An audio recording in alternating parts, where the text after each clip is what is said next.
have an interesting story for you. Take a look. When it comes to leaves, there's the question of should I leave them on the ground or should I rake them up? Actually, there are upsides to both. Arborist Will Johnston says you need to know your yard and what it might need or not. Well, the biggest factor that comes into it is just kind of what's going on in your yard. Do you have a yard that has space for leaves? Do you have a lack of mulch?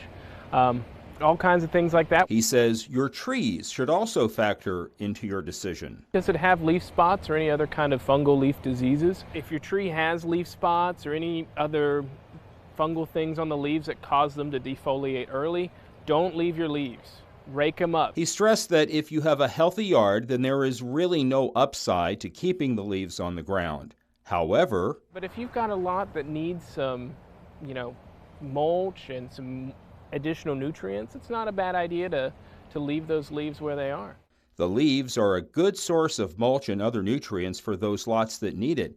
If you decide to rake the leaves, the best time to do it is before the spring, because leaves on the ground, if they're matted a whole lot, they can start to kill your grass. About those nutrients, Johnston says the leaves won't give you the high concentration of nitrogen, phosphorus, or potassium, but what it does have is all the other little nutrients that typically aren't included in, a store-bought fertilizer. There is one last suggestion he has that will help your lawns thrive if you do decide to leave the leaves on the ground. And if you mow it up, bag it, and then hold it for a little bit, kind of let it compost and break down, and then spread it over your yard, that's going to be the best.